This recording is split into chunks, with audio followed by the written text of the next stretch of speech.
Cutting people off is one of those actions that seems to leave a lasting impact, yet the reasons behind it can be incredibly complex and often misunderstood. It's not just about the person being cut out, it's about something deeper, something personal. For many, it's not a sudden act of anger or frustration, but rather a defense mechanism, a way to protect themselves from the emotional vulnerability of connecting with others. It's a means of preserving their inner peace, a shield against the possibility of being hurt once again.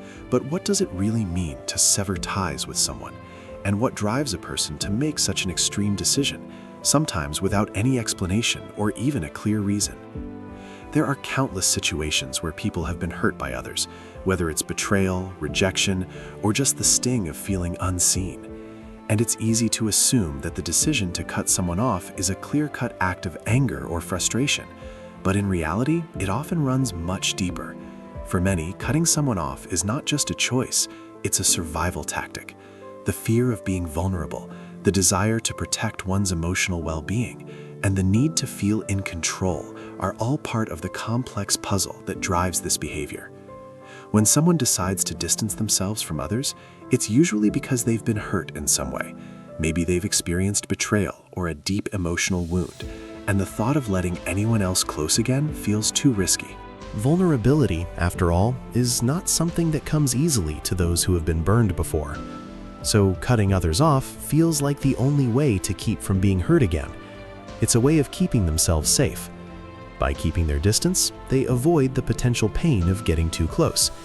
And while that might seem like a healthy boundary at first, it often ends up creating more isolation and loneliness in the long run. The fear of being hurt becomes a cycle that's hard to break. For those who have faced emotional trauma or have been repeatedly let down by the people they trusted most, it's not just a matter of cutting ties with a single person. It's a pattern that's rooted in something much deeper. The need for control often emerges in these situations.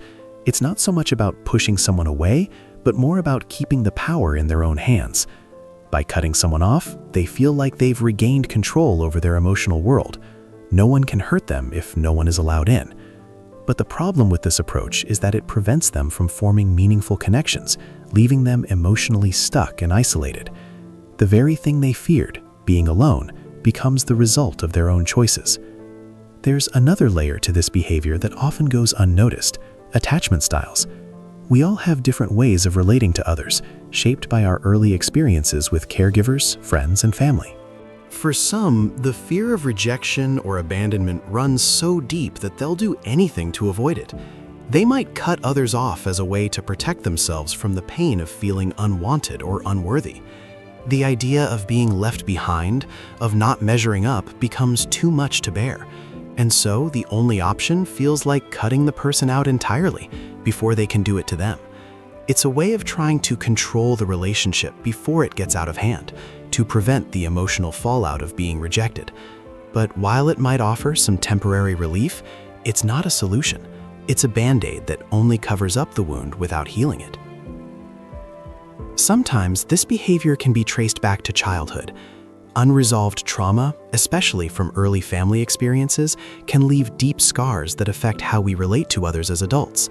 For someone who has never learned to trust, the act of cutting others off becomes a defense mechanism, a way to keep people at arm's length so they don't risk repeating past hurts.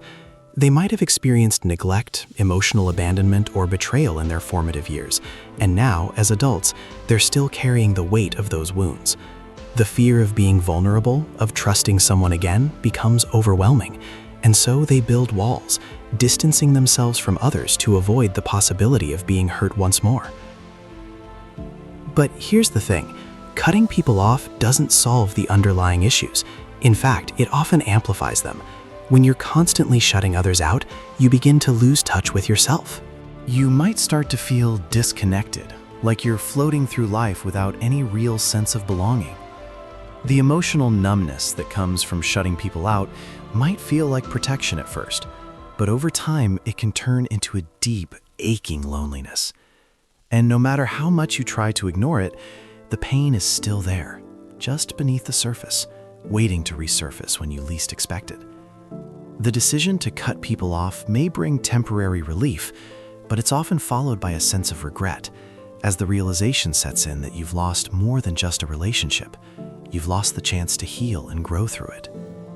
This cycle of isolation and emotional numbness can be further exacerbated by a lack of self-esteem. For many, cutting people off is tied to feelings of inadequacy or unworthiness.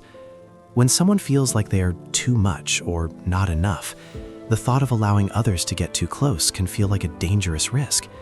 What if they find out I'm not who I pretend to be? What if they see my flaws and decide I'm not worth their time? These questions often linger in the background, creating a constant sense of self-doubt that feeds into the urge to isolate.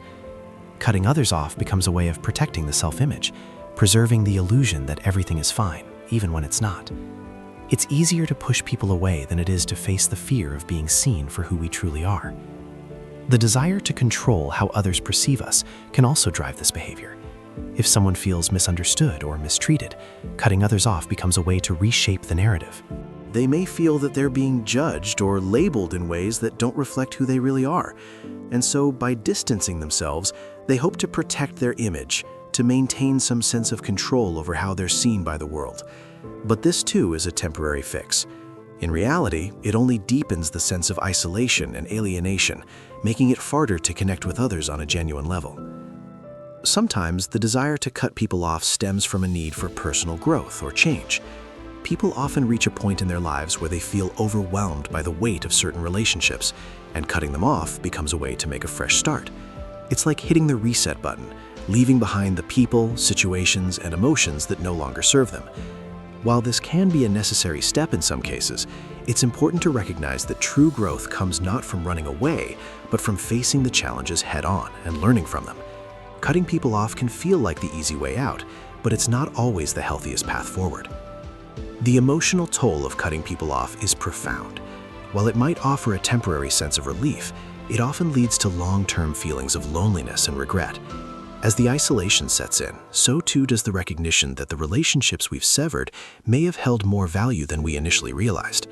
The absence of support, companionship, and connection can leave a void that's difficult to fill. And as time goes on, the pain of losing those connections can begin to outweigh the pain of the initial break.